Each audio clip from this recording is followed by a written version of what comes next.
Kalau kita melihat sejarah Bani Israel, ya kita nggak mungkin ujuk-ujuk langsung Bani Israel. Harus tahu siapa nenek moyang mereka, betul? Kakek moyang mereka. Maka kita mulai dari Nabiullah Al-Khalil, siapa namanya? Ibrahim alaihissalam, kekasih Allah Ibrahim. Kita mulai dari situ. Bapaknya para nabi, melahirkan 3 agama besar, ya kan? Nabi Ibrahim alaihissalam lahir di mana? Di mana? Di Irak apa di Syam? Yang benar yang mana? Nabi Ibrahim lahir di Irak, fil Iraq, di kerajaan Babilonia, Mesopotamia. Ya, lahir jauh sebelum Masehi, sebelum Nabi Isa lahir. Masehi kan dianggap lahirnya Nabi apa? Isa. Kurang lebih 2000-an tahun sebelum Nabi Isa lahir. Bisa kurang, bisa lebih. Karena untuk tahun itu sangat, ahli sejarah itu kalau tahun itu kadang sering apa? Tapi perkiraan lah sifatnya itu. Ada yang mengatakan 2000 lebih tahun sebelum Masehi.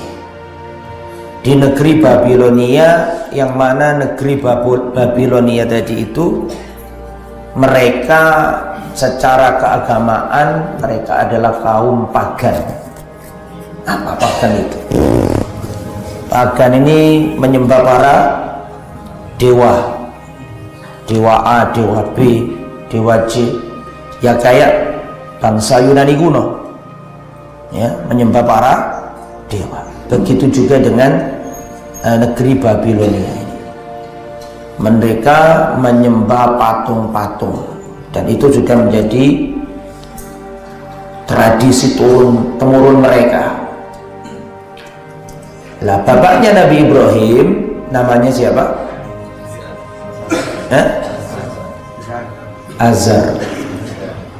Kalau versi ahli kitabnya Tareh atau Terah, versi ahli kitab.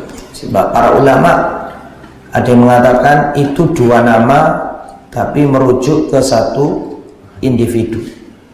Ya, yang satu nama, yang satu lain adalah gelar. Tapi wallahu a'lam bissawab, ya kita ya manut saja dengan apa yang diberitakan Al-Quran, yaitu siapa? Azar. Meskipun sebagian ahli sejarah mengatakan Azar itu sebenarnya bukan ayah tapi paman. Tapi yang jelas lafaz di Al-Quran menunjukkan bahwa ayahnya Ibrahim adalah siapa? Azar. Ya, kita tetapkan bahwa Nabi Ibrahim ayahnya bernama Azar, sebagaimana yang dikabarkan dalam Al-Quran. Azar ini bapaknya Nabi Ibrahim, profesinya adalah pembuat patung. Pembuat patung. Buat patung kalau sudah dapat dijual di pasar, dibeli oleh orang untuk disembah. Jadi Tuhan itu dijual dan dibeli. Ibrahim kecil alaihissalam ditugaskan ayahnya, diperintahkan ayahnya untuk membantu penjualan patung-patung. Maka Nabi Ibrahim dia berjalan membawa patung-patung itu ke pasar. Tapi Nabi Ibrahim ketika menawarkan patung itu, kalau ada orang mau beli, maka Nabi Ibrahim menawarkannya dengan cara ngomong kayak gini: man yashtari ma la yanfa' wa la yadur. Ayo siapa yang mau beli barang gak bermanfaat, tidak bermadarat, gak bisa mendatangkan manfaat, gak bisa mendatangkan madarat. Jadi seperti itu beliau ini. Sampai Nabi Ibrahim menjadi dewasa, terjadi ya dakwanya beliau melalui argumentasi, yang sangat panjang, tidak mungkin diceritakan, termasuk berargumentasi dengan kaumnya seputar ketemu dengan bintang-bintang hilang, ketemu dengan apa? Rembulan, ternyata rembulan hilang gitu. Kemudian apa? Matahari, ternyata mataharinya hilang. Itu sebenarnya Nabi Ibrahim bukan berarti nyembah bintang, bukan nyembah bulan, bukan nyembah matahari. Itu hanya sekedar bahasa dialog untuk menyadarkan siapa? Kaumnya.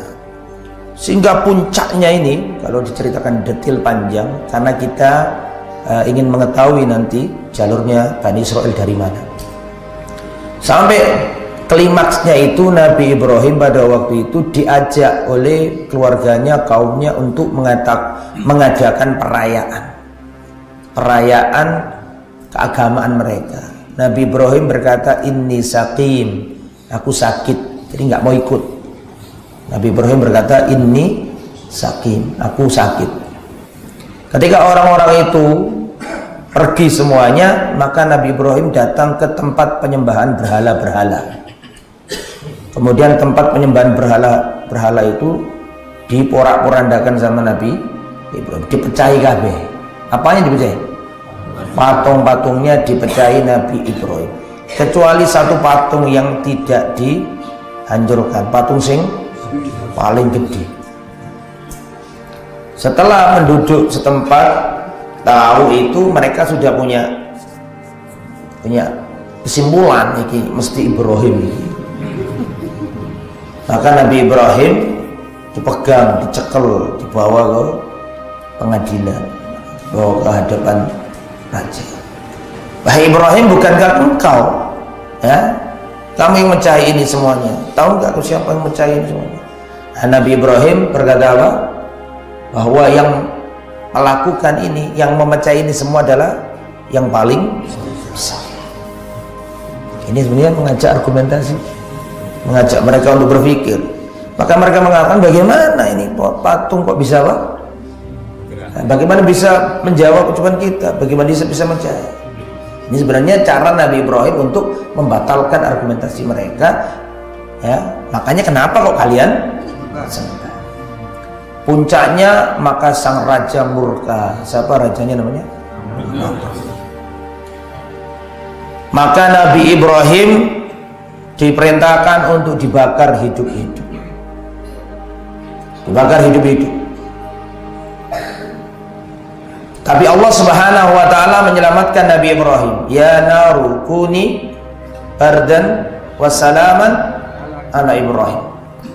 Wahai api yang menyala-nyala, jadilah engkau itu adem, dingin, tidak menyakitkan. Wasalaman, dan selamat bagi Ibrahim.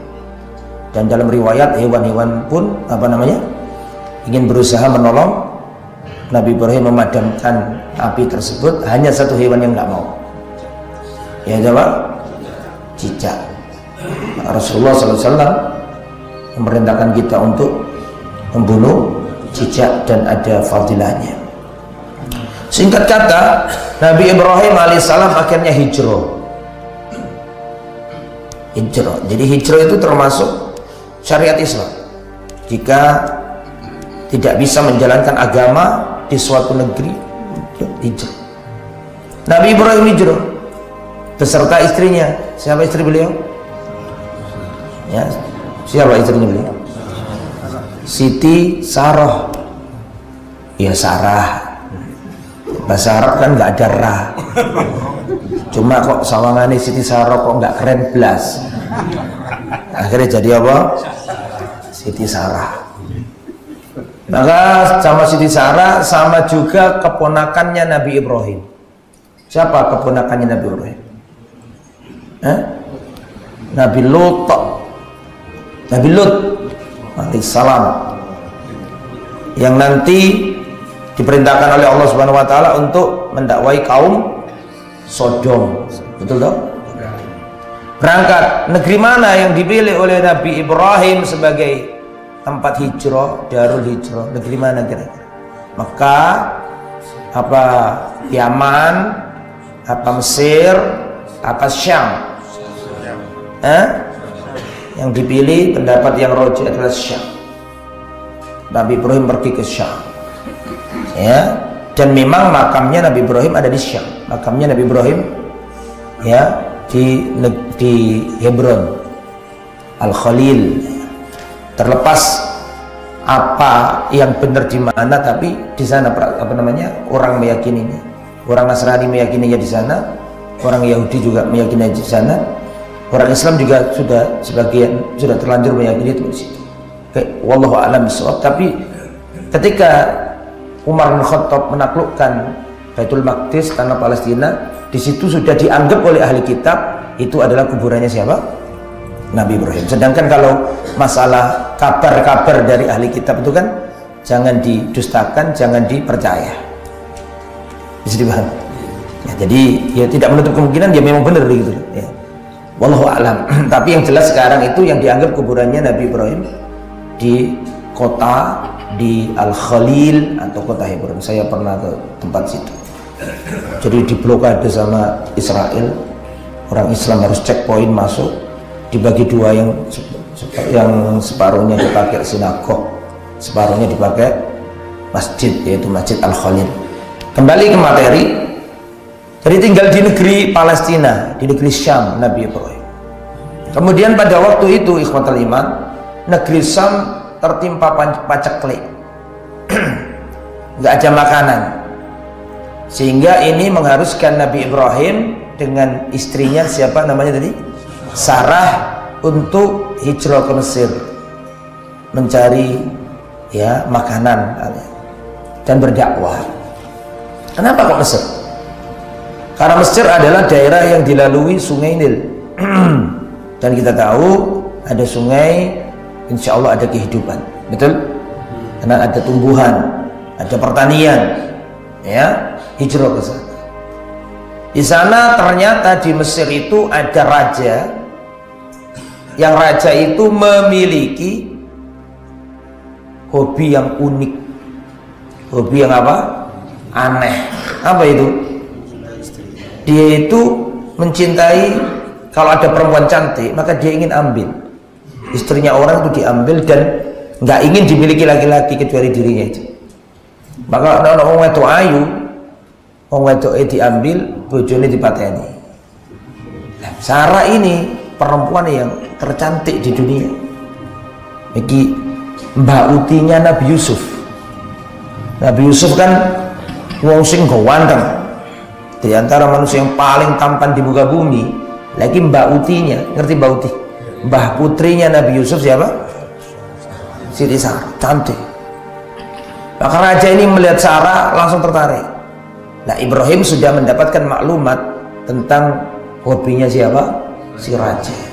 Akhirnya Ibrahim alaihissalam ngomong sama Siti Sarah, nanti kalau dia tanya, ente bilang kau adalah saudariku. Nah, nanti kalau aku ditanya dia siapa wanita ini, aku juga akan menjawab dia ini saudariku, biar gak selegenje gitu.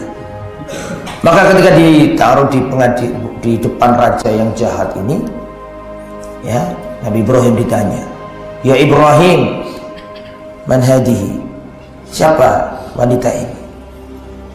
Nabi Ibrahim kalau menjawab, hadihi zaujati, ini adalah istriku. Wah, diambil Nabi Ibrahim dibunuh. Akhirnya beliau bertauriyah. Apa tauriyah itu, Ustaz? Tauriyah itu satu kalimat dalam bahasa Arab mengandung dua makna. Makna dekat dan makna yang jauh. Orang yang diajak ngomong menangkapnya itu makna dekat, makna yang dekat. Padahal yang diinginkan oleh pembicara maksudnya adalah makna yang jauh. Maka ketika ditanya siapa wanita ini, Ibrahim menjawab, ukhti, saudariku. Maka masuk di kepalanya raja makna yang dekat. Saudari, makna yang paling dekat apa namanya? Dulur. Dulur kandung kan itu kan. Padahal sing dikarepno Ibrahim makna yang jauh, yaitu apa? Saudara agama. Innamal mu'minuna ikhwah. Sesungguhnya orang yang beriman itu bersaudara. Dan pada waktu itu di Mesir gak ada orang beriman kecuali yang wong loro tok iki, wong loro daldil iki. Jadi ketika ditanya sapa wong wedok iki, kata Nabi Ibrahim, saudariku. Dan Allah mengatakan innamal mu'minuna ikhwah. Sesungguhnya orang beriman itu bersaudara. Berarti Nabi Ibrahim bohong enggak? Paham maksudnya ya? Kan memang saudara se-Islam. Itu tauriyah namanya. Contoh tauriyah. Rasulullah pernah hijrah waktu hijrah ditemani sahabat Nabi namanya Abu Bakar, dikejar-kejar oleh orang kafir Quraisy. Kebetulan di tengah perjalanan ada orang kenal Abu Bakar, nggak kenal Rasulullah. Abu Bakar ditanya, ya ibnu Abi Quhafa, man hadha? Hei ibnu Abi Quhafa, maksudnya Abu Bakar. Hei Abu Bakar, siapa ini? Ini kalau dijawab Muhammad sallallahu alaihi wasallam, nanti kan bahaya. Nanti kalau kafir Quraisy nyerang, nyampe situ akan disampaikan berita ini. Maka ditutupi sama Abu Bakar. Abu Bakar ketika ditanya, siapa laki-laki yang bersamamu ini? Abu Bakar menjawab, hadin yahdinit thariq. Dia ini penunjuk jalan yang nemani aku biar aku nggak tersesat. Dan di padang pasir anak uang ditakoni penunjuk jalan, maka langsung masuk di kepala orang yang diajak ngomong ini. Maksudnya apa? Pemandu. Bisa dipahami ya? Padahal maksud dari Abu Bakar As-Siddiq penunjuk jalan, maksudnya jalan agama Islam, jalan yang lurus. Itu namanya tauriyah. Tapi gara-gara ini Nabi Ibrahim gak bisa ngasih syafaat. Karena diterangkan dalam riwayat Nabi Ibrahim itu gak bisa ngasih syafaat karena pernah berbohong 3 kali. Yang pertama tadi itu inni sakim, aku sakit. Yang kedua, siapa yang melakukan mecahi patung-patung ini? Kata Nabi Ibrahim, yang paling besar. Yang ketiga ditanya siapa wanita ini, dijawab saudari. Gara-gara ini Nabi Ibrahim gak bisa syafaat. Syafaat uzma, syafaat yang agung. Tapi syafaat-syafaat yang lain bisa. Syafaat yang untuk ahli mauqif di padang mahsyar ketakutan semua, itu Nabi Ibrahim gak bisa. Nabi Adam gak bisa karena pernah melanggar buah itu. Nabi Nuh gak bisa juga karena pernah mendoakan kaumnya tenggelam. Dan seterusnya. Ya, Nabi Musa gak bisa karena pernah mukul orang sampai tewas orangnya. Nabi Isa juga nggak bisa. Yang bisa cuma Nabi Muhammad saja. Nah, karena itu tadi Nabi Ibrahim nggak bisa ngasih syafaat. Tapi arti kembali ke materi. Jadi Nabi Ibrahim selamat. Ya, karena ini ternyata saudarinya ternyata menurut dia, bukan istri. Nabi Ibrahim nggak dipateni, nggak dianiaya. Cuman Sarah tetap diambil. Maka ketika ini Raja Dolim mau menyentuh Siti Sarah berdoa kepada Allah Subhanahu Wa Taala, diberi perlindungan oleh Allah. Dan ini Raja yang Dolim nggak bisa bergerak. Akhirnya si Raja mengatakan, wahai Sarah, berdoalah kepada Tuhanmu agar aku lepas dari hal ini. Akhirnya Sarah berdoa dan lepas. Tapi ini Raja nyoba lagi, jajal sih bisa kasih. Nyoba lagi, nggak bisa lagi. Sampai mungkin 3 kali, wah nyesel ini berarti bukan wanita sembarangan ini. Ini wanita sungguh yang istimewa ini. Karena nggak berani meneruskan Raja Dolim ini dan minta agar didoakan dan lepas. Akhirnya bisa bergerak lagi dan nyerah aja. Ini gak boleh disakiti karena ini wanita wali min auliyaillah, wali perempuan, waliyah ya. Akhirnya karena menganggap ini wanita yang hebat, bukan wanita sembarangan, akhirnya si Raja Mesir tadi, aku nggak mengatakan Fir'aun karena belum tentu itu Raja Fir'aun. Fir'aun kan apakah itu sudah zamannya kefir'aunan apa belum, wallahu alam. Cuma itu raja begitu aja ya. Kalau yang jelas kefir'aunan itu kan di zamannya Nabi Musa. Ini tentang Raja Mesir begitu aja. Ya, Fir'aun itu kan ada Fir'aun itu kan gelar, Pak. Siapa yang jadi Raja Mesir pada waktu itu diberi nama apa? Fir'aun. Ya. Jadi itu bukan berarti raja yang dimaksud ini adalah sama dengan raja yang di zamannya Nabi Musa. Tentu enggak toh. waktunya juga sangat jauh, jadi bukan. Akhirnya si raja ini ngasih Siti Sarah hadiah. Hadiahnya apa? Hadiahnya seorang wanita, budak sahaya. Namanya siapa? Namanya Hajar. Namanya Siti Hajar. Sehingga Siti Hajar ini statusnya sebagai budak dikasihkan Sarah. Dan Hajar ini statusnya budaknya Sarah, bukan budaknya Ibrahim. Jelas sampai sini? Budaknya Sarah. Sebagian riwayat mengatakan Hajar ini sebenarnya bukan wanita sembarangan. Riwayat yang lain mengatakan Hajar ini sebenarnya wanita milik raja, yang raja ini dikalahkan oleh raja tadi. Bisa dipahami kira-kira? Zaman dulu kan perang atau kudeta kan gitu, Pak. Intinya raja yang kalah itu diambil perempuannya ini, mungkin putrinya atau istrinya diambil sama raja. Ya. Terus dikasihkan Siti Sarah. Jadi meskipun budak, jangan ada di gambaran jenengan ini Hajar ini budak hitam keriting seperti kebiasaannya budak, enggak, jangan digambarkan kayak gitu. Bisa dipahami ya? Nah, karena suku asli Mesir itu bukan Negro, bukan. Suku asli Mesir apa? Kipti, ya, bangsa Kipti, bukan Arab. Kalau sekarang ya Mesir sudah jadi apa? Arab. Kalau dulu enggak Arab, mereka Kipti bangsanya. Dibawalah ya kembali ke negeri Syam dengan status bahwa Hajar adalah sebagai sahaya. Kemudian terus zaman berlalu, ini Ibrahim nggak punya anak, lama nggak punya. Dan Siti Sarah ini merasa dirinya mandul, nggak bisa punya anak. Dan dia pengen suaminya punya keturunan, kasihan. Maka dengan legowo hati Siti Sarah menghadiahkan budaknya yang bernama apa? Hajar, dikasihkan ke Ibrahim. Sehingga statusnya kepemilikannya Hajar ini menjadi budaknya Ibrahim alaihissalam. Budaknya Ibrahim. Terus budak ya boleh digauli budak itu dalam tradisi. Memang boleh dalam Islam pun boleh. Ya, kalau ada orang non muslim mengatakan Islam kok melegalkan perbudakan, podo wae. Masuk agama-agama terdahulu Nasrani, Yahudi juga membolehkan itu. Nabi Sulaiman berapa budaknya? Nabi Daud banyak ya. Enggak hanya Islam, memang sudah kultur dari dulu itu. Akhirnya dengan ya Nabi Ibrahim alaihissalam menghubungi Hajar, inilah lahir seorang anak. Namanya siapa? Bella. Pada dua riwayat mengatakan, pertama mengatakan Hajar ini tetaplah budak, nggak pernah jadi istrinya apa? Ibrahim. Jadi dia dikumpuli sebagai budak, bukan dikumpuli sebagai istri. Riwayat yang lain mengatakan bahwa Hajar ini dimerdekakan oleh siapa? Ibrahim, terus lalu dimerdekakan. Riwayat macam-macam. Singkat kata punya anak, namanya siapa?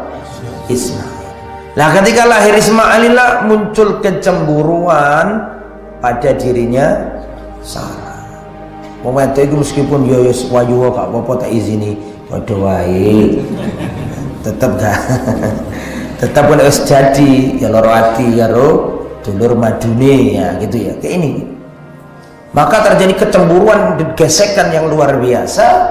Akhirnya dengan hikmahnya Allah Subhanahu wa taala memerintahkan Nabi Ibrahim untuk berhijrah atau menghijrahkan keluarganya biar tidak satu, dipisah.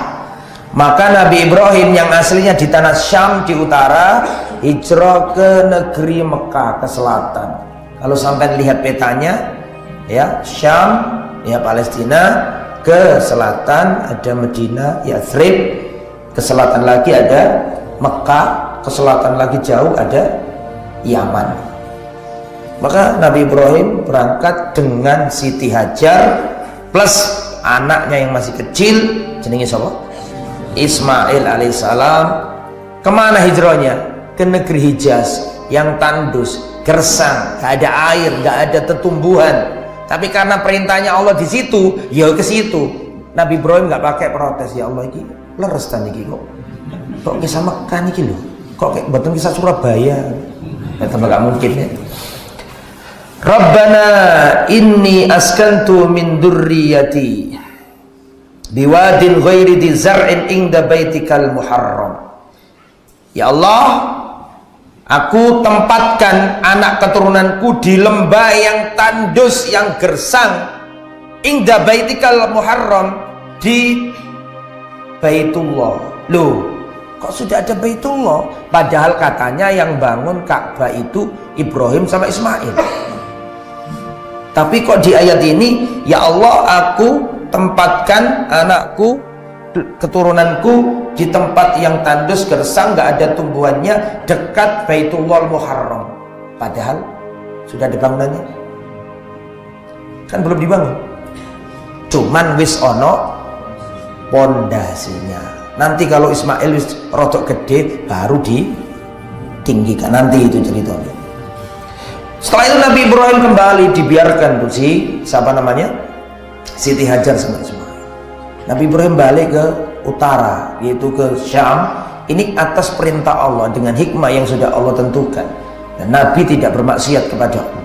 Maka Siti Hajar berlari dan mengatakan, ya Ibrahim, apakah engkau tinggalkan kami di sini, di tempat yang tandus gersang, gak ada kehidupan, gak ada apa-apa di sini? Nabi Ibrahim ya karena perintah Allah, tiga-tiganya gitu. Terus akhirnya Siti Hajar paham. Maka Siti Hajar berkata, Allahu amaraka bihada. Hei Ibrahim, apakah ini karena Tuhanmu Allah yang memerintahkan dirimu seperti ini? Iya, na'am. Idzan lan yudayyi'an Allah. Kalau begitu Allah gak mungkin menyanyiakan kita. Ridho. Siti Hajar ini ridho. Sehingga ceritanya Siti Hajar kesana kemari cari air, minas sofa ilal marwah, sampai akhirnya nantilah ketemu dengan sumur apa, Zam-Zam, dan kisahnya panjang sekali. Nabi Ibrahim balik ke tanah Syam. Ternyata Siti Sarah bobot. Ngerti bobot? Apa? Hamil. Bisa hamil ternyata. Ya, dan ternyata punya anak juga. Namanya siapa? Ishak. Sebagian riwayat ada yang mengatakan Ismail sama Ishak sempat satu ketemuan di sana. Banyak riwayat versi macam-macam. Ada yang mengatakan Ismail itu di pangku Nabi Ibrahim, datang Ishak ditaruh di sampingnya. Cemburu. Siapa yang cemburu? Siti Sarah. Nopo Ismail sing di pangku, kok Ishak sing di dele di sampingi. Banyak versi keterangan dari ini kan nggak ada teks yang asli yang jelas, kan nggak ada kalau kayak gini-gini nih, karena ini kan berdasarkan riwayat-riwayat Israiliyah biasanya. Tapi intinya ikhwatal iman, ternyata Siti Sarah punya anak, bisa punya anak, namanya siapa? Ishak. Ada dua versi sejarah, versi ahli kitab sama versi Islam. Menurut versinya ahli kitab, yang disembelih itu bukan Ibrahim, bukan Ismail. Saya aku tak membisi.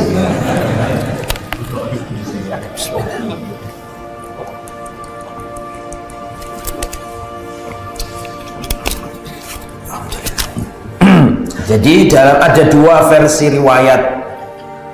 Menurut keyakinan ahli kitab, yang disembelih bukan Ismail. Menurut ahli kitab Yahudi dan Nasrani, yang disembelih adalah Ishak. Di mana disembelihnya? Di Qubbatus Sakhra. Sampai lihat Masjid Al-Aqsa, terus yang tampak warna kuning kayak emas Kuba itu di dalamnya itu ada apa jerone? Jerone itu batu. Itu titik tertinggi di komplek Masjidil Aqsa. Lah orang Yahudi meyakini Nabi Ishak disembelih di tempat itu. Orang Nasrani juga meyakini Nabi Ishak disembelih di tempat itu. Maka komplek Masjidil Aqsa itu kan luas.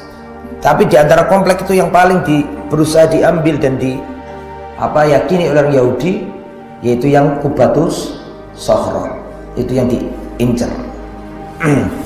Dan mereka sekarang menggali di bawahnya Masjidil Aqsa karena mereka menganggap di bawahnya Masjidil Aqsa itu ada puing-puing, ya, puing-puing kuilnya Nabi Sulaiman. Padahal kuilnya Nabi Sulaiman dulu ketika Nabi Sulaiman bangun tempat ibadah, menurut umat Islam itu juga namanya Masjidil Aqsa. Oke, kembali ke materi itu. Kita kembali ke Nabi Ismail dulu. Terjadi banyak ziarah Nabi Ibrahim ke Mekah. Nabi Ibrahim nanti balik lagi ke Mekah, Pak. Ketika Nabi Ismail, ada yang mengatakan 7 tahun, ada yang mengatakan 13 tahun. Itu Nabi Ismail yang kisah disembelih itu. Kisahnya sudah ma'ruf, sering jenengan dengarkan ketika Idul Adha. Itu kurang lebih tahun 7, atau Nabi Ismail umurnya 7 tahun. Balik lagi ke Syam. Nanti Nabi Ibrahim balik lagi ke Mekah. Nabi Ismail tidak ada, sedang berburu menjumpai istrinya. Istri ini perangainya kurang baik. Ketika didatangi Nabi siapa? Ibrahim. Jawabannya nggak nyenengkan hati. Ya, hidupku nggak enak sama Ismail ini, susah sama Ismail. Sambat lah kata orang apa? Kata orang Surabaya. Banyak sambatnya. Setelah itu pamit. Dan Ibrahim ngomong, ini gak ngerti nih, iki mertuanya gak ngerti. Wanita ini gak ngerti nih, iki mertuanya gak ngerti. Akhirnya Nabi Ibrahim pamit balik ke Syam dan ngomong begini, nanti kalau suamimu pulang, tolong disampaikan agar dia mengganti undak-undakan pintu rumahnya. Ataba itu bawahannya itu. Ada yang mengatakan palang pintu rumah, ada yang mengatakan kusen-kusennya, intinya itu suruh ganti. Balik Nabi Ibrahim. Nabi Ismail datang, dikabarkan bahwa tadi ada seorang tua berkunjung, bertanya tentang ini itu. Saya jawab begini. Intinya jawabnya nggak bagus-bagus, kelihatan kalau kurang legowonya, kurang konaannya. Terus apakah orang tadi berpesan sesuatu kepadamu? Iya, dia berpesan, katanya kamu harus mengganti atabah pintu rumahmu. Maka Nabi Ismail paham bahwa itu adalah Nabi Ibrahim. Itu yang datang adalah ayahku, dan itu artinya dia menyuruhku untuk menceraikan kamu. Akhirnya dicerai sama Nabi Ismail. Suatu saat Nabi Ibrahim datang lagi ke Mekah, ke rumahnya Nabi Ismail, ketemu sama istri barunya. Itu Nabi Ismail menikah sama wanita Arab Jurhumiyah. Jadi Nabi Ismail ki Arab apa enggak? Halo? Nabi Ismail ki Arab, tapi nikah karo wong wedok Arab. Akhirnya turun jadi Quraisy. Quraisy turun jadi Bani Hashim. Betul? Bani Hashim turun jadi Nabi Muhammad SAW. Jadi jalurnya ini Arab. Arab itu ada 3. Ini Arab Musta'ribah. Arab Musta'ribah itu apa, Ustaz? Arab yang terarabkan. Asli ini ke Arab. Karena kan Hajar dari Mesir, sedangkan tadi Nabi Ibrahim dari Babilonia, betul? Tapi karena nikah sama wanita Arab, anak ini nikah sama orang Arab, turun jadi Arab sudah. Tapi Arab yang versi atau yang tipe Musta'ribah, itu tinggalnya di Mekah, Hijaz, Quraisy itu. Arab yang kedua adalah Arab Al-Aribah. Arab Al-Aribah itu apa, Ustaz? Arab Al-Aribah itu Arab yang nyel Arab. Ngerti nyel? Asli ting-ting. Tinggalnya di mana mereka ini? Di Yaman. Aslul Arab Yaman, aslinya Arab Yaman. Sekarang Mesir Arab, Libya Arab, Maroko Arab, Aljazair, apalagi Tunisia, Mauritania, Irak, Jordan, Arab kabeh saiki. Tapi mereka itu dulunya nggak Arab, kan gitu ya? Nah, aslul Arab al-Yaman. Yaman ini aslinya Arab. Kemudian terjadi banjir bandang karena orang dulu kan di Yaman kan ada satu Ma'rib, ada waduk namanya Ma'rib. Ketika umatnya di sana sudah tidak beriman, jebol, paham ya? Maka jebol, orang Yaman dihijrah ke utara, tinggal di Medina. Yang di Medina ini nanti jadi Aus dan Khazraj, jadi Ansor. Sehingga kalau lihat dari ini, Rasulullah dan orang-orang muhajirin dari Mekah hijrah ke Medina. Muhajirin nih Arab apa? Musta'ribah, karena mereka ini Quraisy. Bisa dipahami? Ketika sampai di Medina ada Aus dan Khazraj. Aus dan Khazraj dari Yaman, pindahan banjir tadi. Sehingga status kearabannya orang-orang Ansor ini Arab yang apa? Yang Al-Ariba. Yang pertama tadi kan Musta'riba, yang kedua ini Arab yang Ariba, yang nomor tiga Arab Al-Baidah, Arab yang punah. Sopo gitu? Kaumnya Nabi Hud, kaumnya Nabi Saleh yang dibinasakan Allah itu punah. Ya, dan nabi-nabi itu kebanyakan nggak Arab. Nabi yang Arab cuma berapa sih? Hud, Saleh, Muhammad, sebagian yang mengatakan Su'aib. Selainnya kebanyakan Bani Israil. Oke. Pada istri yang kedua ini baik, ditanya alhamdulillah hidupku enak, sama Ismail ini cocok, enak hidupnya. Pokoknya menunjukkan wanita qanaah ini. Kemudian ya sudah, kalau gitu nanti kalau suamimu datang, tolong sampaikan kepadanya agar dia tetap menetapkan atabah pintu rumahnya. Kemudian Nabi Ibrahim balik lagi. Sampai rojok takon aku ngene, Ustaz lah kok Nabi Ibrahim gak nunggu dulu Nabi Ismail. Lho yuk, rojok takon aku. Maksudnya kan teko Sam kan ado yo. Waduh Pak zaman piye. Kok gak dinteni sik lho. Yombong riwayat itu ngono. Ya. Akhirnya ketika Nabi Ismail datang, tadi ada seorang tamu, baik orangnya. Dia tanya-tanya tentang kehidupan kita. Saya jawab, alhamdulillah kita hidupnya enak, legowo gitu. Terus dia pesan apa? Dia pesan katanya, engkau diperintahkan untuk menetapkan atabah pintu rumahnya, pintu rumahmu. Maka kata Nabi Ismail, itu bapakku Ibrahim, dan aku disuruh tetap mempertahankanmu menjadi istriku. Ini istri yang baik ini. Terus zaman berlalu, balik lagi Nabi Ibrahim. Ini turun bakat Bani Israil ternyata. 1 jam lebih, belum 1 jam ya. Sudah. Nah, akhirnya ketemu lagi sama Nabi Ismail. Keberapa kali ini berarti? Keempat kali ya, kurang lebih. Nah, inilah saatnya Nabi Ibrahim sama Nabi Ismail bangun Ka'bah. Wa idh yarfa'u Ibrahimul qawa'ida. Ya. Dan ingatlah ketika Nabi Ibrahim membangun apa? Bukan membangun tepatnya, tapi meninggikan pondasi Ka'bah bersama Nabi Ismail. Nah, disitulah baru dibuatkan Ka'bah yang di zamannya Nabi Ibrahim dan Nabi Ismail. Setelah itu balik lagi ke Syam. Nah, sekarang kita bahas yang Syam. Nabi Ismail kita taruh dulu di sini, nggak kita bahas. Lah, siapa tadi? Sarah ya. Ini sebentar lagi mau ngerucut ke Bani Israil. Siti Sarah punya anak namanya Ishak. Ishak ini nikah sama wanita namanya Ribka atau Rifqah. Akhirnya punya anak. Anaknya ini adalah Israel. Sopo jenenge? Nabi Yakub. Nah, ini dari sinilah bermula. Nabi Ishak punya anak namanya Israel alias Nabi Yakub alaihissalam. Nah, Nabi Yakub lahir. Yakub nama lainnya Nabi Yakub adalah Israel. Lahir di mana berarti? Nabi Ishak lahir di Kanaan, yaitu di mana? Di tanah Palestina. Nabi Ibrahim itu Pak diagungkan 3 kelompok manusia, 4 kelompok manusia.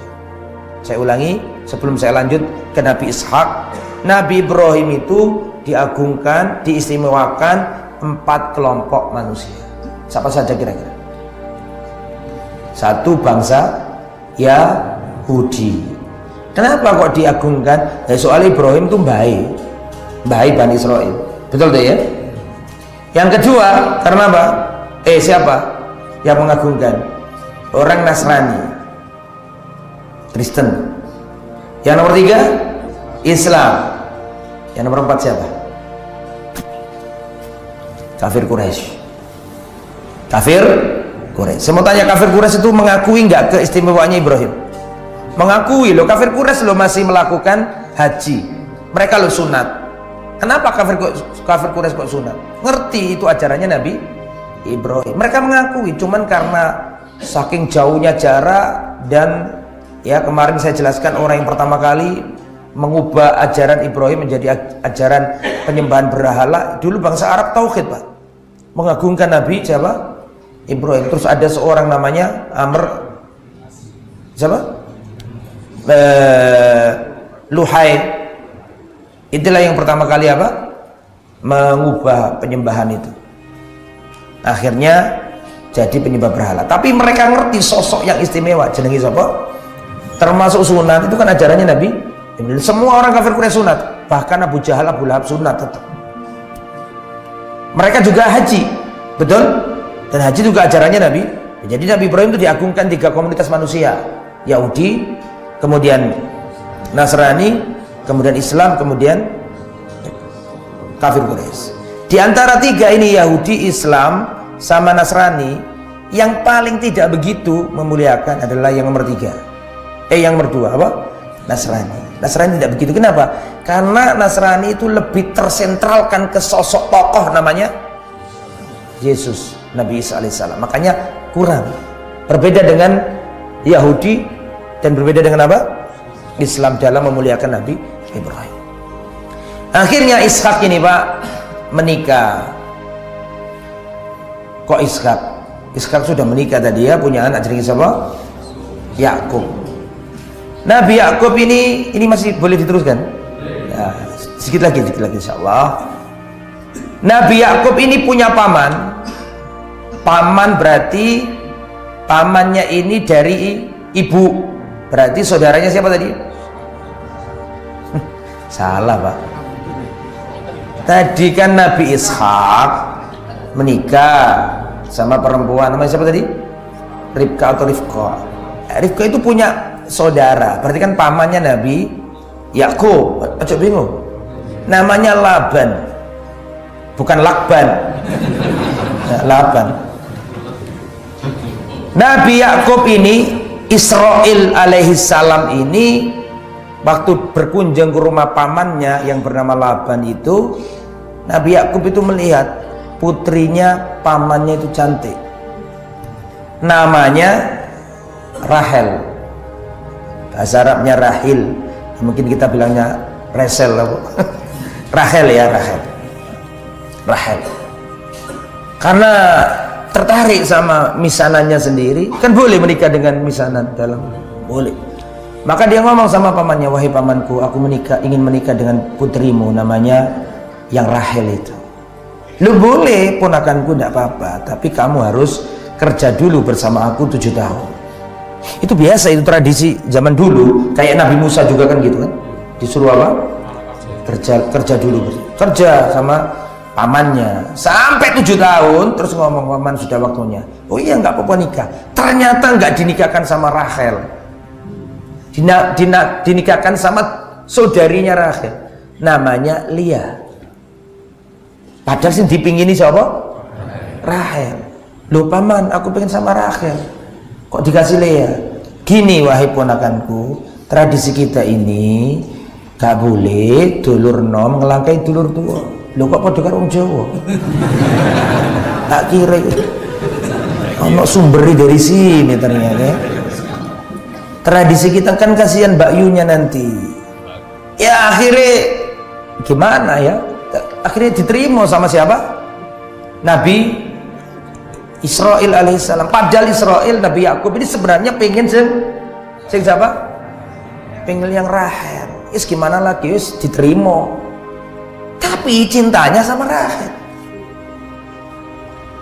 Zaman berlalu, ya, ngomong lagi sama Nabi Nabi siapa tadi? Bukan Nabi, pamannya. Paman, aku pengen nikah sama Rahel. Ya enggak apa-apa, tapi kau harus kerja dulu bersama aku 7 tahun. Berapa tahun? 14 berarti. Saking cintanya nih sampai 7 tahun dilakoni. Sampai akhirnya 7 tahun baru nikahlah Nabi Yakub dengan Rahel. Alhamdulillah kesampaian. Ya, lu Ustaz kok dulur wedok ketemu dulur wedok kok boleh dinikahi? Itu syar'u man qablana, syariat umat-umat sebelum kita. Jadi ojo gak salah tadi. Itu zaman dulu, jangan dilibatkan ke syariatnya Nabi Muhammad. Syariat zaman dulu boleh itu. Bisa dipahami ya? Jadilah Nabi Yakub atau Israil alaihissalam punya istri berapa? 2. Namanya yang pertama Lea, yang kedua Rahel. Rahel gak punya anak. Mesti coba bolak-balik gak punya anak. Astagfirullahaladzim. Maksudku ya ngono iku mah. Gak punya anak, Pak. Tapi sama Lea punya anak banyak. Cari ini kepeksa tapi kok punya anak banyak ya. Siapa saja nanya. Nah inilah nanti yang namanya Bani Israel, anak keturunan Israel. Ya dari anak-anaknya Nabi Yakub dan zaman harus hafal. Ya nggak harus hafal sih, cuma ya untuk pengetahuan. Anaknya siapa saja namanya? 6 dari siapa tadi? Lea tadi itu. Nama yang pertama Ruben. Gak usah diterus. Jadi Ruben itu nama Yahudi. Yang kedua adalah Sam'un. Simon. Sam'un bahasa Arab, diarabkan. Kalau mereka apa?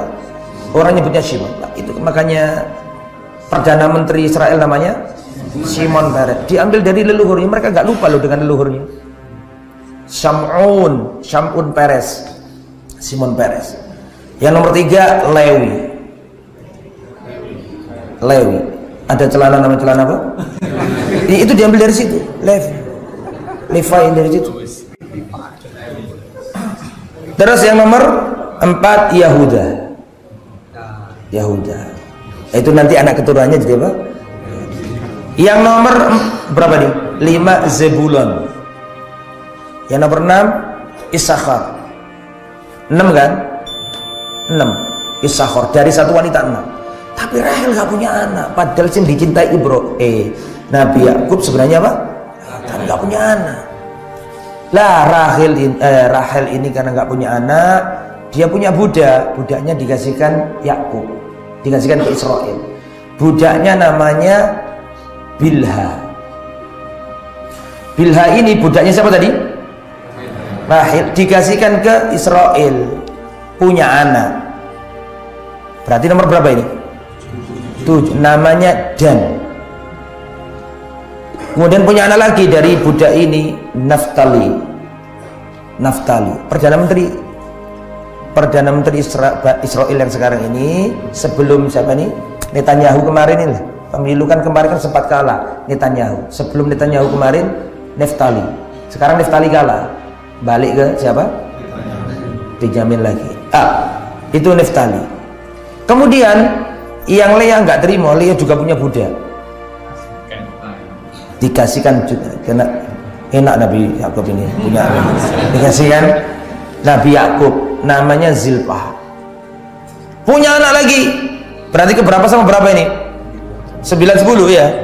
Punya anak yang ke-9 namanya Jad atau Gad. Terus yang ke-10 Asyir. 10. Rahel gak punya anak. Sedih Nabi Yakub berdoa pengen punya anak dari Rahel. Alhamdulillah ternyata dapat, Pak. Yang nomor berapa? 11 sama 2 sing paling api. Sing 11 inilah Nabi Yusuf. Sing ditunggu-tunggu, ternyata Rahel menangguri. Ngerti menangguri jare wong Jawa. Takone kan menangguri. Ya, namanya Yusuf. Punya anak lagi alhamdulillah namanya Benyamin. Inilah yang dimaksud Bani Israil yang dari keturunannya nanti. Yang pertama adalah Ruben, Syamun, Lewi, Yahuda, Zebulon, Issakhar, dan Neftali, kemudian Gad, Asyir, Yusuf, dan Bunyamin. Dari berapa? Ya bisa jadi iri-irian sesama dulur itu karena iri-iriane boe. Makanya 12 anak ini nanti kan iri sama Yusuf. Sama paham nggak aku ngomong? Banyak faktor kenapa anak-anaknya Yakub itu kok iri sama Nabi Yusuf sama Bunyamin. Kan dua-duanya diiri gitu. Tapi yang paling diiri siapa? Yusuf. Banyak faktor dijelaskan para ulama. Tidak menutup kemungkinan juga faktor mama. Bisa dipahami nggak sebenarnya? Podo karo Bani Ismail sama Bani Israel itu kan gak cocok sampai sekarang ini. Tukaran terus Bani Israel sama Bani Ismail. Ya, soalnya boe biyen gak cocok. Sapa boe Bani Ismail? Boe Bani Ismail siapa? Boe Bani Israel. Cocok enggak? Ya biasanya boe gak cocok, anaknya gak cocok. Soalnya kadang-kadang gak ini guyonan ibu. Nek gak percaya cobaan poligami. Mulai terbukti omonganku. Oke ya. Ya jadi 12 itu Pak. Iri karena yang ditunggu-tunggu ya. Alasan iri dijelaskan para ulama kenapa Nabi Yusuf kok diiri.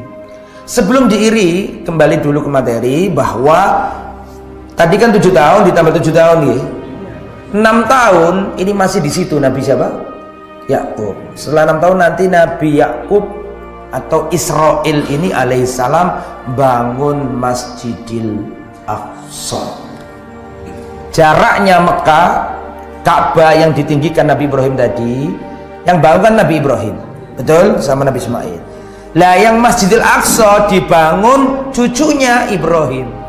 Ibrahim punya anak Ishak, Ishak punya anak Yakub yaitu Israel. Israel inilah yang membangun Masjidil Aqsa pertama kali, dan itu jaraknya 40 tahun dari Masjidil Haram. 40 tahun. Jadi yang bangun Masjidil Aqsa pertama kali siapa? Bukan Nabi Sulaiman, tapi Nabi Yakub atau Israel bangun Masjid Al-Aqsa. Meskipun itu penamaan menurut Islam, bisa dipahami ya. Kalau menurut orang-orang ahli kitab membangun bait Allah yang suci, kan gitu kan? Membangun bait suci. Nah, nama kan boleh beda-beda toh, tapi ngerujuk ke satu nama. Orang Islam menamainya apa? Masjidil Aqsa, Baitul Maqdis.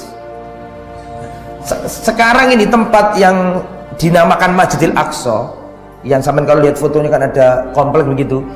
Itu semua 3 agama mengagungkannya, cuma beda jeneng, bisa dipahami ya, beda nama. Menurut versi Islam kita menamainya apa?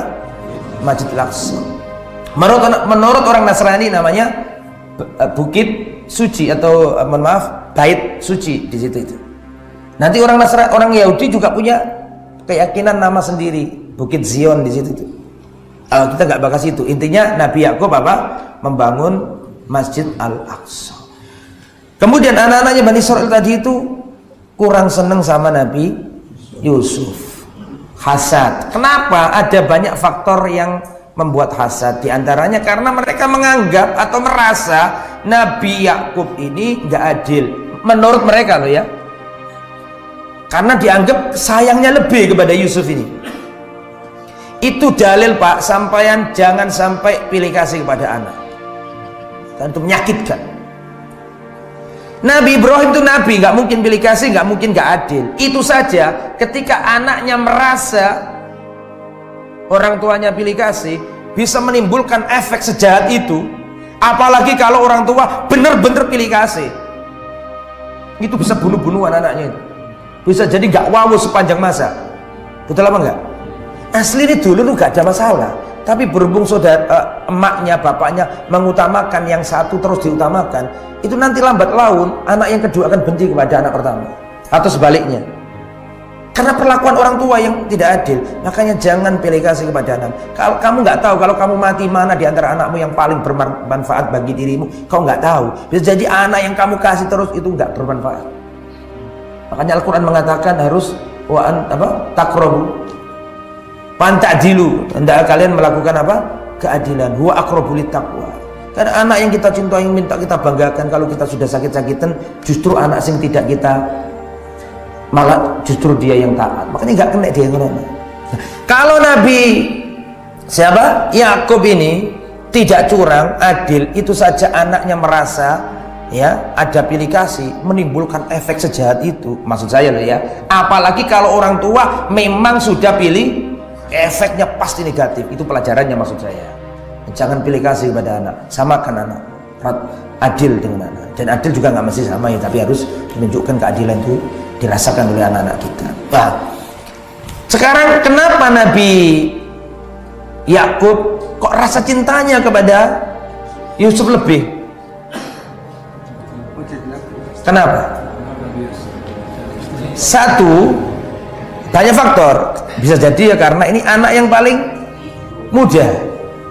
Dimanapun anak yang paling muda itu biasanya yang paling disayang. Dan Yusuf kan termasuk yang paling muda kan, dari paling kecil, mesti disayang. Itu satu. Kedua, bisa jadi faktor dari istrinya tadi, karena Rahel lebih jenengi uang kan bojo papat misalnya, ya adil secara dohiri, tapi jerone hati mesti ono salah siji yang paling istimewa. Betul apa enggak? Itu nggak bisa dipungkiri. Ini gak ngandel ya, cobaan dewi. Sepurani ibu ya. Ini ada ibu tadi. Ada. Sepurani ibu. Kok jadi rono tadi? Kemana sekarang ini? Kembali mana tadi? Kemana ini? Yang kedua juga diantaranya adalah kenapa kok Nabi Yakub menampakkan cinta yang lebih? Karena Yusuf ini pernah ngomong sama Nabi Yakub, sama Israel. Hei ayah, aku pernah bermimpi. Aku melihat ada 11 ahada asyara kaukaban. Saya melihat 11 bintang sujud kepada aku, ditambah matahari sujud, ditambah bulan pun sujud. Maka Nabi Yakub itu paham, dia itu seorang nabi. Anakku, jangan ceritakan mimpimu ini kepada saudara-saudara yang berbahaya. Sejak itulah Nabi Yakub itu perhatiannya apa? Lebih.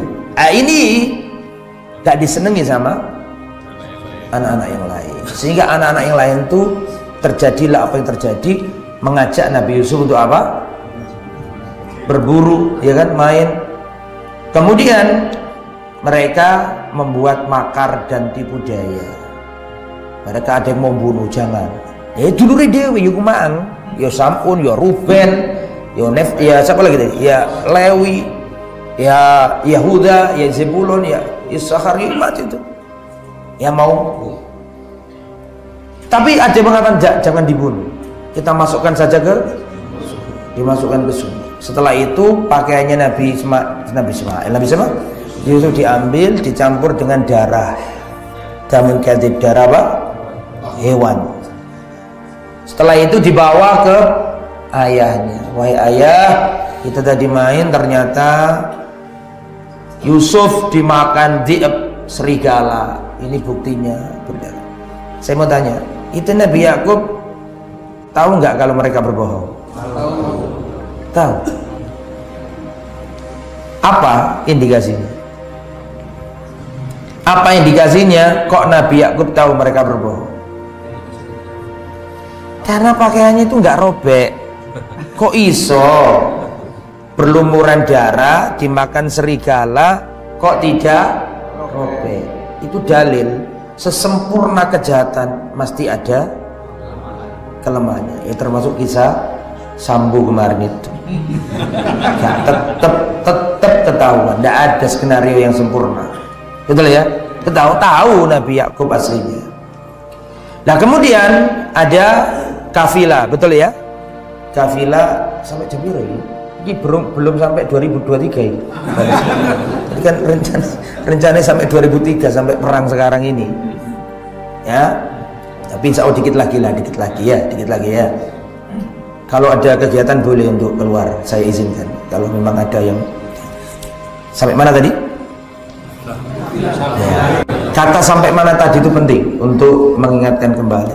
Ada kafilah butuh sumur, mereka ngambil. Ternyata tahu di situ ada bocah kecil. Maka yang tahu ini menyembunyikan, nggak diflurkan ke orang banyak, disembunyikan. Ya, terus dijual dengan harga yang murah. Kenapa kok dijual dengan harga yang murah? Kenapa? Karena biar cepat laku dan gak ketahuan rombongan yang lain. Bisa dipahami ya? Sampai singkat kata lah ya, Nabi Yusuf dibawa rombongan kafilah sampai ke negeri Mesir. Dan Nabi Yusuf dijadikan budak, dijual di pasar. Ayo, budak-budak sopo sing tuku. Zaman dulu gitu, Pak. Budak itu diperjual. Karena Yusuf ini istimewa, dituku menteri Mesir Al-Aziz. Al-Aziz itu bukan raja, tapi apa? Ya dibawa perdana menteri kayak gitu kan. Dibeli, Pak, karena memang Al-Aziz ini nggak punya anak. Kan gitu ya. Ditaruh di rumah. Terjadilah musibah baru bagi Nabi siapa? Yusuf. Karena sang menteri atau perdana menteri ini punya istri. Istrinya ini dianggap anak kan sebenarnya itu kan ya, karena nggak punya anak. Maka ini datang Yusuf dan masih kecil juga pada itu, dianggap anak. Terus zaman berlalu, tambah gede, tambah ganteng, luar biasa, kesengsem si istri menteri ini. Terjadilah apa yang terjadi. Maka sudah punya rencana makar ini, pintu-pintu diapakan? Dikunci. Siapa yang kunci? Istrinya Al-Aziz. Setelah dikunci-kunci, langsung dia berpakaian yang gitu, niatnya menggoda kan. Kemudian dia ketemu Yusuf, dan wanita ini berkata, "Hai Talak, Yusuf, sinilah kamu, ayo." Gitu. Ini perempuan istri bangsawan tentu cantik, ya, dan gratis juga, nggak ada yang tahu. Tapi Nabi Yusuf tidak mau.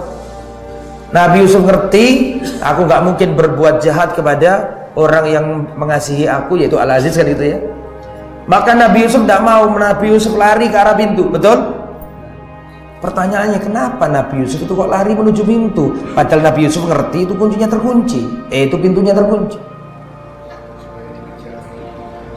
Supaya dikejar. Kenapa Nabi Yusuf itu loh kok lari ke arah pintu? Padahal Nabi Yusuf itu tahu bahwa pintunya terkunci. Apa? Itu dalil harus akhdus sabab. Seorang itu harus mencari sebab, berusaha. Dan anehnya lagi, istrinya Al-Aziz, dia itu sudah ngerti kalau pintunya terkunci. Tapi ketika Yusuf lari ke pintu, kenapa kok dia ngejar? Dia juga tahu bahwa pintunya itu terkunci. Tahu nggak alasannya? Loh, gak usah, gimana? Kok usaha dia? Lari ya, Melayu nanti kan, mustaqil kan gitu kan. Tapi kenapa ketika Yusuf lari ke pintu kok dikejar? Itu dalil, itu ada hikmah di situ. Hikmahnya adalah, meskipun susahnya kayak apa, ahlil haq tidak boleh mandek. Ahlil haq harus bergerak. Dan gerakan ahlil haq itu menakutkan ahlil batil. Bisa dipahami? Atau ahlil batil itu ngerti, gak bisa betul awakmu itu. Tapi berhubung Nabi ini bergerak, berusaha, takut.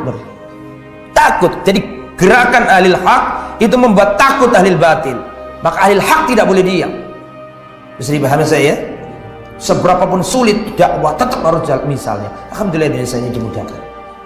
Ketika di pintu ternyata ada Al-Aziz datang, otomatis punya kunci serep. Atau nggak ngerti sing kunci serep sing di, ya, buka. Ada di pintu. Mari lihat makarnya wanita ini. Dia berkata, Apa seharusnya yang dilakukan kepada orang yang hendak melecehkan istrimu? Dibalik sama dia. Ini jahatnya wong wedok ya. Jahat temenan wong wedok ya. Lu dibalik lu, padahal dia sing jahat. Ya. Akhirnya wasyahidat syahidun min ahlihi.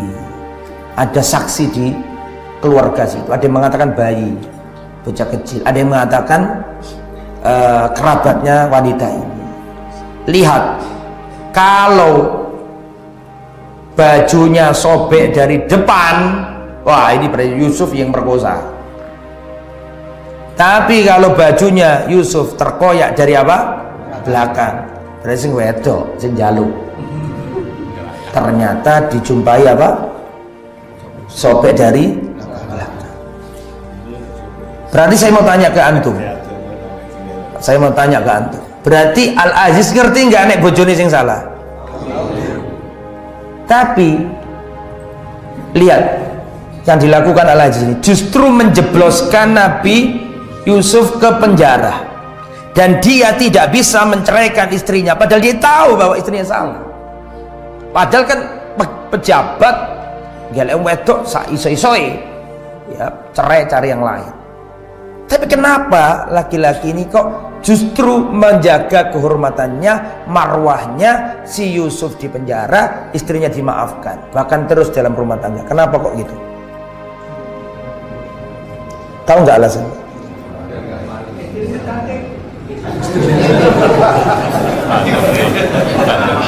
Jawabannya karena Al-Aziz ini layakum anuhu, tidak bisa berdiri anunya. Paham tak gak ini? Tak jelas no detail untuk tambah gak enak. Paham maksudnya?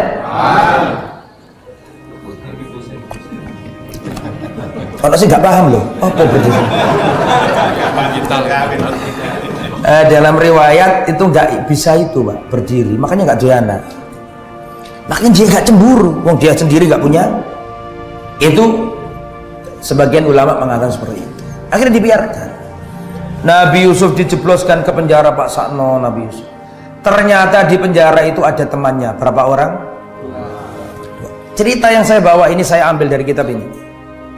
Saya ringkas, kalau diwoco gak mari-mari. Fabi Hudahu Muqtadi, karangannya Syekh Khamis Muhammad ya, Alu Khamis, Syekh Utsman bin Khamis. Nah, jadi masuk ke mana tadi? Kembali ke materi. Masuk ke penjara ada berapa orang? 2 orang. 2 orang ini siapa 2 orang? Jarang disampaikan ini. Tak cerita nih sampean. Sabar ya. 2 orang ini ternyata yang pertama itu Sakil Malik, orang yang bertugas nuangkan air minumnya raja. Jelas? Jadi kalau raja mau minum dia apa? Tuan. Yang kedua kokinya raja, tobak, tukang apa? Mas.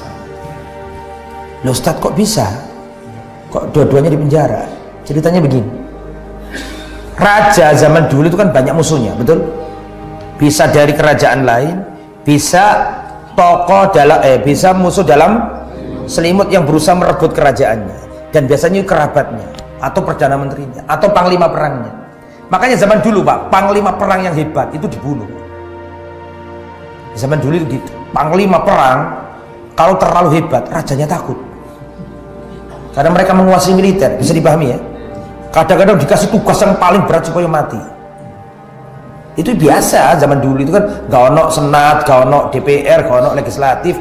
Pokoknya raja adalah orang yang gak boleh disaingi. Bisa dipahami ya? Jadi akhirnya musuhnya gitu. Maka musuhnya rojo ini ngomong sama Saki yang apa tadi? Yang makan. Kalau kamu mau ngeracun raja ini, kamu tak kasih imbalan yang sangat besar.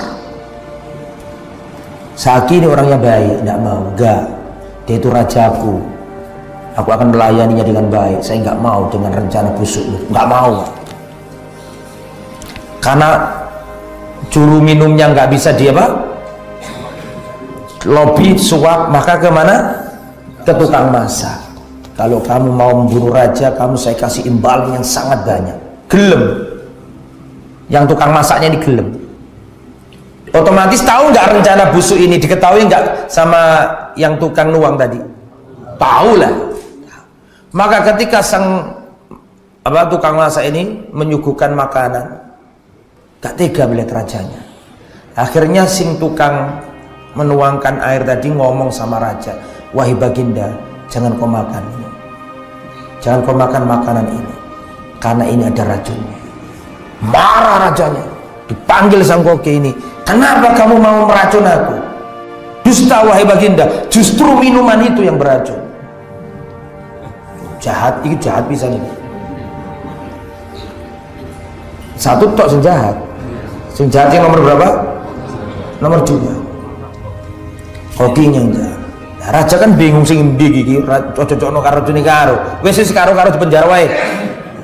Di penjara dua-duanya akhirnya. Akhirnya Nabi Yusuf plus 2 orang. Lah di situ itulah terjadi dialog panjang. 2 temennya yang dalam penjara itu mimpi. Tahu mimpinya enggak? Yang pertama mimpinya apa? Disebutkan dalam Al-Quran surat Yusuf ayat 36. Inni arani aksiru khamra. Hei Yusuf, aku itu mimpi. Aku itu mimpi, aku itu melihat diriku memeras anggur untuk membuat minuman. Sesuai dengan kerjaannya dia. Dengan kerjaannya apa tadi? Menuangkan minum. Ya, mimpi ini sesuai dengan profesi ini. Itu mimpi dirinya memeras anggur. Yang nomor 2, mimpi juga apa? Inni arani ahmilu fawqa ra'si khubzan ta'kulut tayru minhu. Aku mimpi, dalam mimpiku aku melihat diriku membawa roti sesuai dengan pekerjaannya. Apa pekerjaannya tadi? Tukang masak buat makanan. Maka dia itu dalam mimpinya membawa apa? Roti. Terus ada burung makan roti yang aku bawa di atas kepala aku itu. Nabi Yusuf paham maksud dari apa? Mimpi itu. Nabi Yusuf berkata, Nabi Yusuf berkata, adapun orang yang mimpi tadi itu memeras apa? Anggur, kamu akan selamat, dibebaskan dan kembali ke profesimu. Ada pun ngomong sing nomor 2 tadi loh. Oke, Nabi Yusuf mengatakan itu orang nanti gak gelem ngomong kamu, tambah stres dia.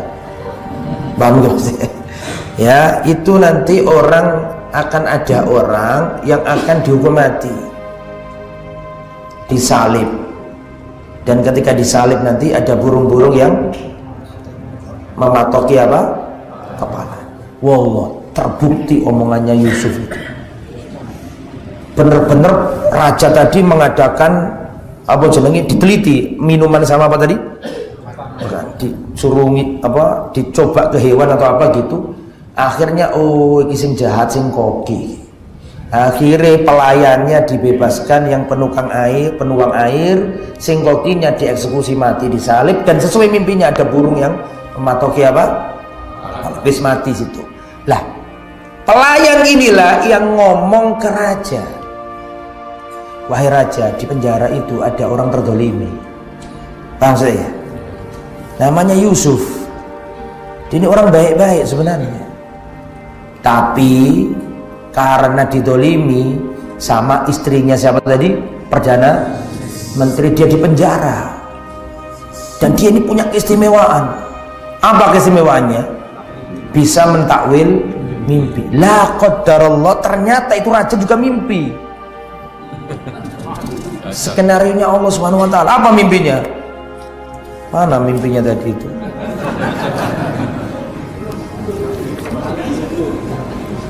Mimpi apa ya raja ini mimpinya? Wa qala al-maliku inni ara sab'a baqaratin simanin ya'kuluhunna sab'un ijafun wa sab'a sumbulatin khudrin wa ukhra yabisat. Jadi rajanya mimpi ada 7 sapi yang gemuk-gemuk dimakan ya, dimakan oleh sapi 7 yang kurus-kurus. Raja itu Yusuf itu pinter itu, nakwil gitu itu. Akhirnya dipanggil, apa takwilnya ini? Nabi Yusuf itu ahli dalam menafsiri mimpi. Kata Nabi Yusuf itu, nanti Mesir akan terjadi panen yang kaya, yang banyak, melimpah ruah selama 7 tahun. Tapi setelah itu akan datang masa 7 tahun berikutnya, masa apa? Paceklik, gak ada makanan. Maka solusinya, kalau 7 tahun pertama tadi itu hendaklah diapakan? Disimpan untuk persiapan paceklik. Ternyata dilalui, benar omongannya Yusuf itu. Akhirnya raja ini, singkat kata, sebagai imbalannya, maka raja ini pengen apa? Mengeluarkan dia dari apa? Dari penjara. Nabi Yusuf mau enggak? Duh, dikeluarkan dari penjara enggak mau? Mau apa enggak? Enggak mau. Tahu enggak kenapa enggak mau? Kok aman? Lebih aman di penjara. Kok? Kenapa enggak mau? Nabi Yusuf enggak mau, karena Nabi Yusuf kalau dikeluarkan gara-gara itu, berarti bener dia itu dulu masuk penjara karena memperkosa wanita. Saya mau dikeluarkan dari penjara kalau dengan dalam asas bukan karena ini, tapi karena dia memang tidak bersalah. Paham nggak maksudnya? Karena Nabi nggak boleh jadi tuhma. Seorang Nabi nggak boleh jadian ada celah untuk menuduh Nabi bersalah. Mau asli nggak salah kok digo salah gitu loh. Akhirnya diputihkan namanya karena memang ketahuan ternyata nanti si wanita ini ngaku bahwa akulah dulu yang apa? Merekayasa itu. Akhirnya Nabi Yusuf dibebaskan, dibersihkan namanya. Saking senengi sang raja, Nabi Yusuf padahal beda bangsa loh ini. Beda bangsa. Mesir ini sukunya Kipti, sedangkan Yusuf ini Bani Israel, bukan orang Mesir. Wajahnya pun beda, aslinya bahasanya juga beda. Tapi sama Raja Mesir, wis tak apa-apa, kamu tak jadikan pejabat, jadi menteri. Pertanyaannya, menteri apa yang dijabat oleh Yusuf?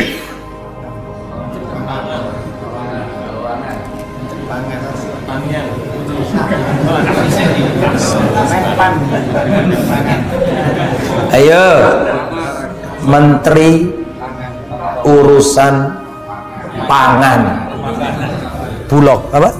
Oke, permakanan, logistik itu. Itu adalah jabatannya Al-Aziz. Al-Aziznya dipecat. Ini nggak ada dalilnya, adanya cuma di kisah-kisah Israiliyah. Karena kalau kisah yang saya sampaikan ini tadi lurus jeluntrung di dalam Al-Quran langsung satu versi urut, sulit Pak carinya. Adanya adalah potongan-potongan apa? Ayat terus ditafsiri oleh para ulama berdasarkan kisah-kisah Bani Israil. Wah, jadi raja. Jadi kok jadi raja? Jadi apa? Menteri bagian logistik pangan, pertanian, makanan, untuk menghandle apakah Mesir benar-benar kuat pangannya, ya, punya apa jenis ketahanan pangan yang kuat. Itu Nabi Yusuf yang ditunjuk itu. Lah kebetulan negeri Syam, tempatnya Nabi Yakub dan Bani Israel tadi itu kan gitu ya, tidak sesubur Mesir.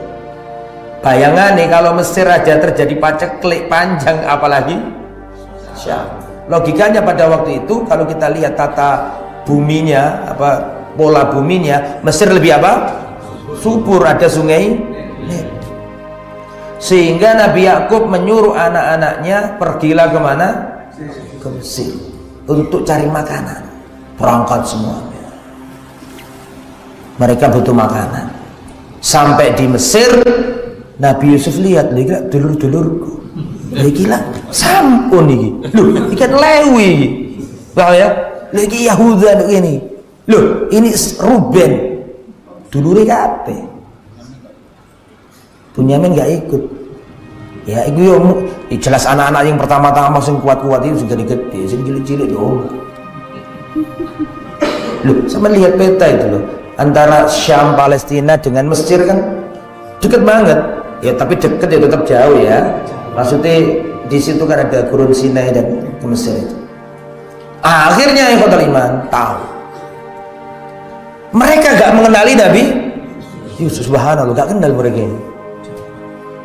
Jabat. Makanya Nabi Yusuf ngomong gini, kalian kalau pengen dapat makanan, pulang lagi. Kan gitu ya.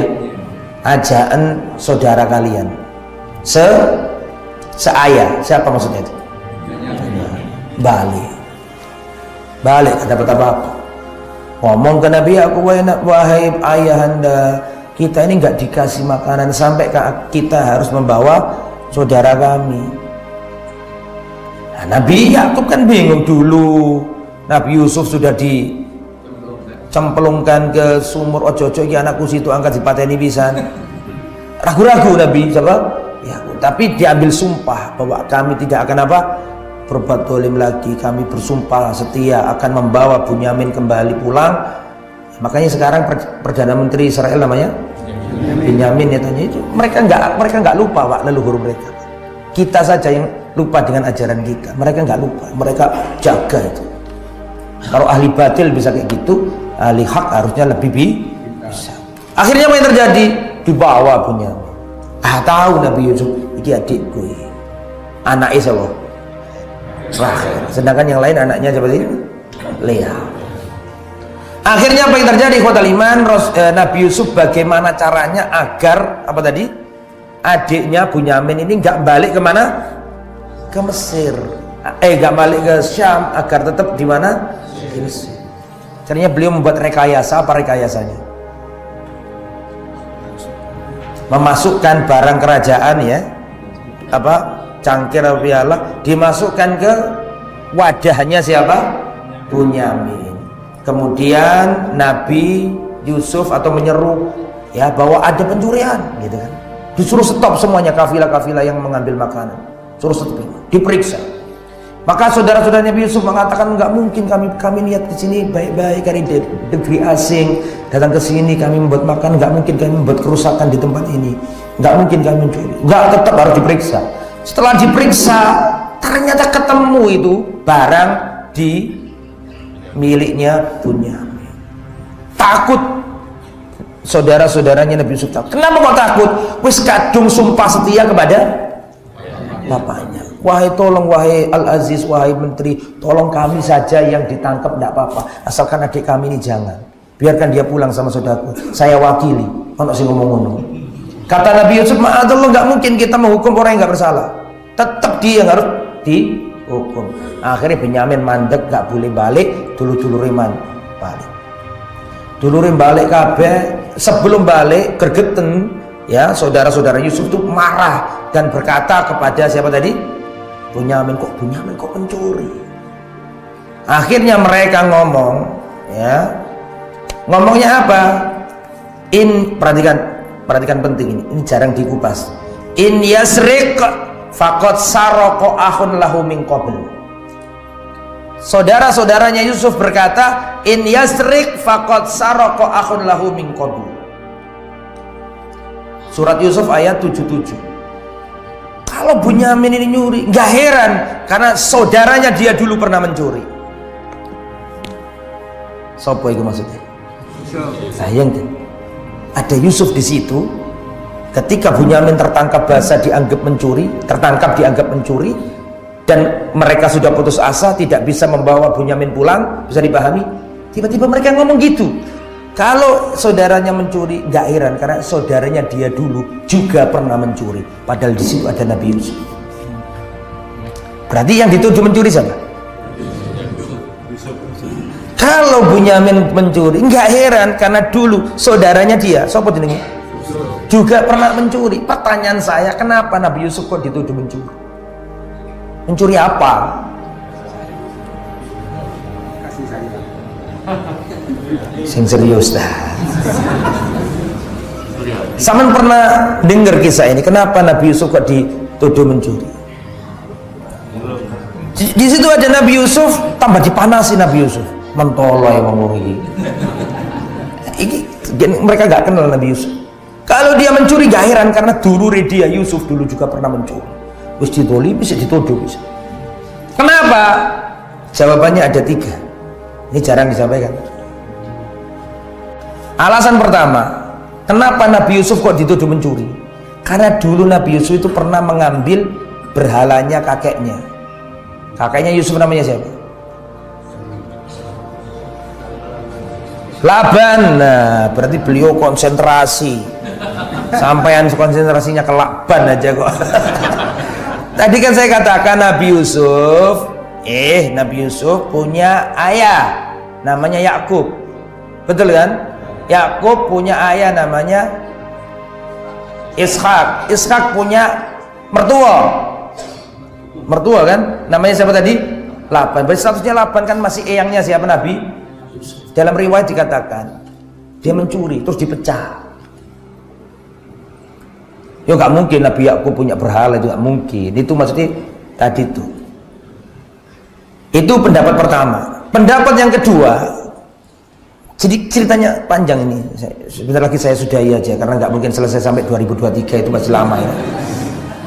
Ini kan ceritanya nanti sampai Nabi Musa kan gitu gitu. Nabi Musa terus sampai Nabi Sulaiman. Nabi Daud dulu. Setelah itu Nabi Sulaiman kan jadi raja Israel nanti. Daud, terus Sulaiman, terus nanti dihantam Babilonia, dihantam bangsa Romawi, terpencar di mana-mana sampai di zamannya Nabi. Datang orang-orang Romawi membantai orang Yahudi, mengalami diaspora nanti.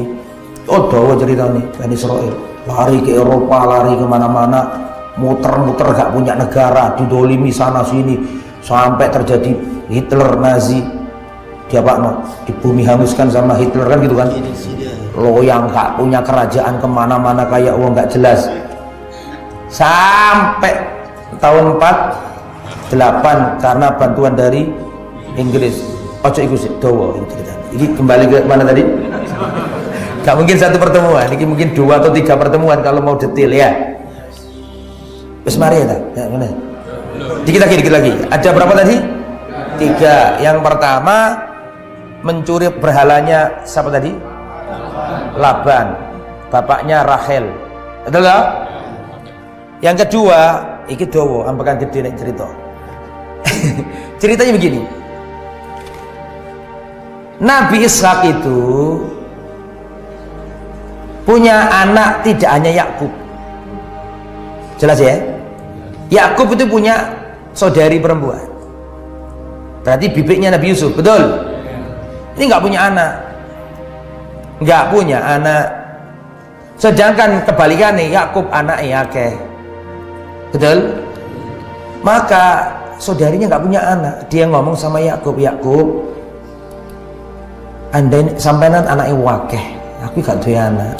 Anakmu tak pupune 1. Ngerti tak pupu ya? Saya asuh 1. Udah pinter milih dia, milih Yusuf. Oh gak milih Zebulon apa milih yang Sam'un.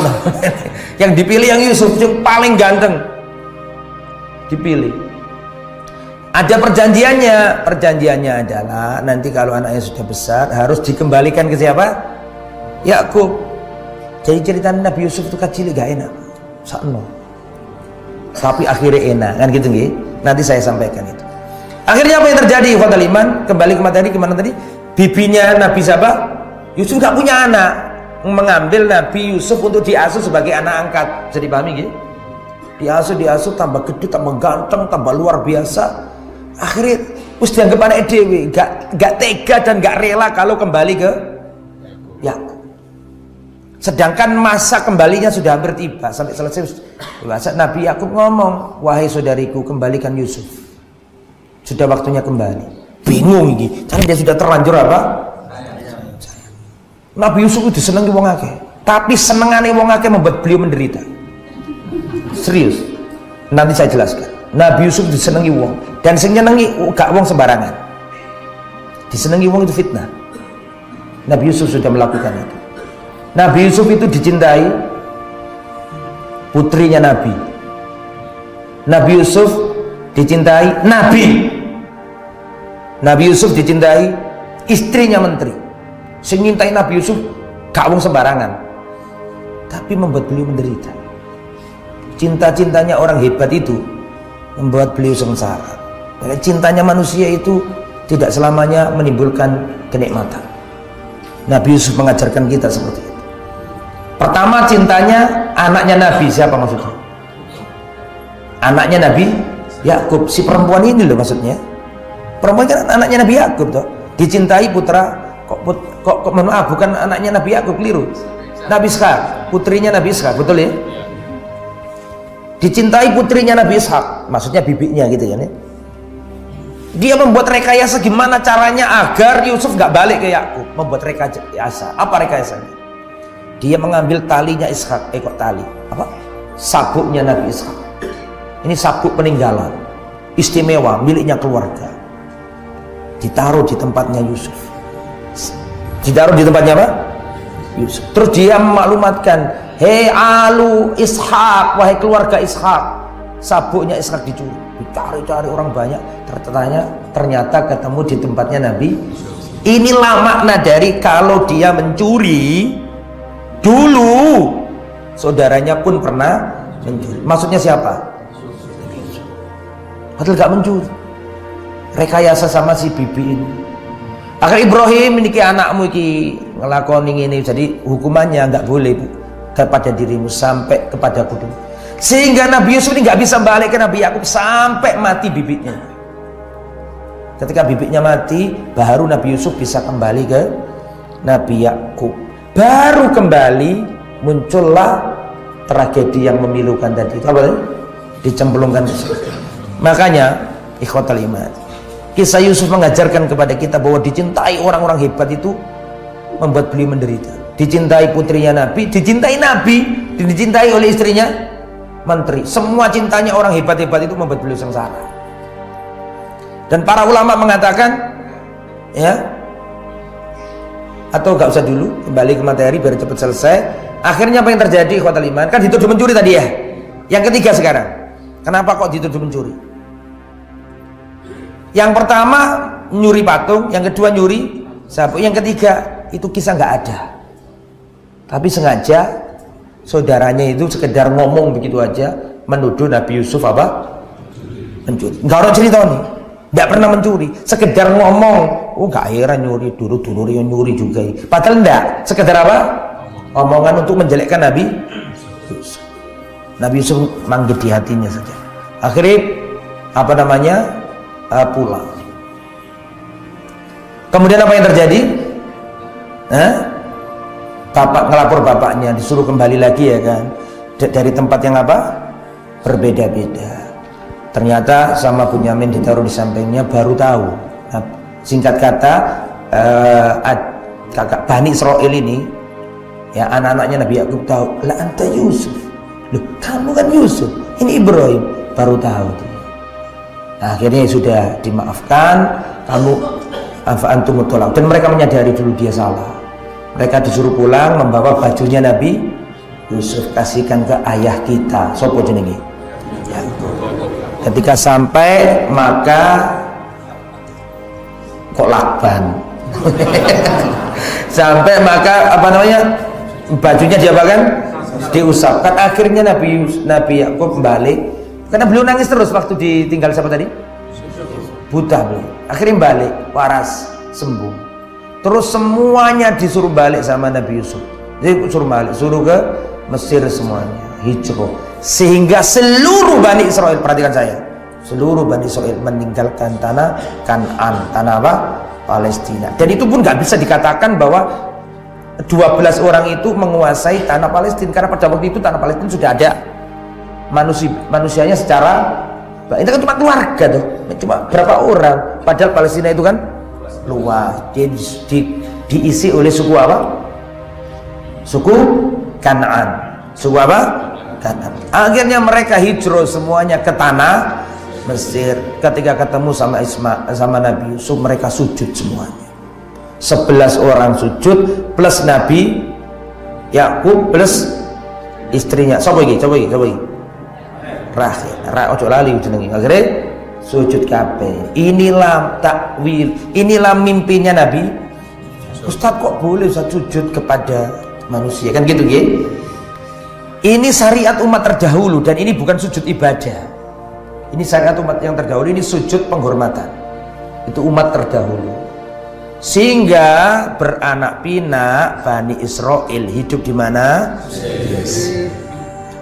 Terus jangan sekarang ceritanya, tapi saya ingin menyampaikan saja kisahnya Nabi Yusuf itu ada pada 3 bajunya. Kisahnya Nabi Yusuf itu ada pada 3 bajunya. Jenengan kalau nggak apal kisahnya Nabi Yusuf, apalkan saja 3 bajunya. Apal 3 bajunya, apal kisahnya. Apa 3 baju itu? Ya Ustaz sebutnya kabeh kan telu-telune tadi. Baju pertama baju yang dilumuri darah. Baju yang kedua baju yang terkoyak, yang sobek. Baju yang ketiga adalah baju pertama melambangkan kesengsaraan, awal mula kesengsaraan. Baju kedua tambah sengsara, betul? Baju yang ketiga itu baju yang apa? Membawa kebahagiaan. Makanya para ulama menjelaskan kisahnya Nabi Yusuf ada pada 3 baju. Selesai. Saya belum menceritakan nanti Bani Israel 12 orang itu ngapain aja di Mesir. Terus turun-temurun sampai zamannya Nabi Musa. Nabi Musa bergejolak. Nah kan, jadi kan tadi kan harmonis kan hubungannya antara warga Mesir asli dengan apa?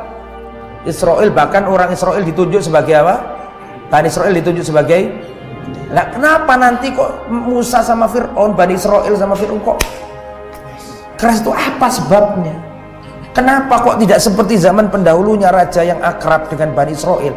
Kenapa zamannya Fir'aun kok Bani Israel diburui, dibunuh-bunuhi? Kenapa? Akhirnya mereka hijrah sampai Laut Merah terbelah itu kan? Nah itu ojo saiki. Semoga bermanfaat apa yang disampaikan. Kita tutup dengan bacaan kafaratul majlis. Subhanallahumma wa bihamdika asyhadu an la ilaha illa anta astaghfiruka wa atubu ilaik. Wassalamualaikum warahmatullahi wabarakatuh.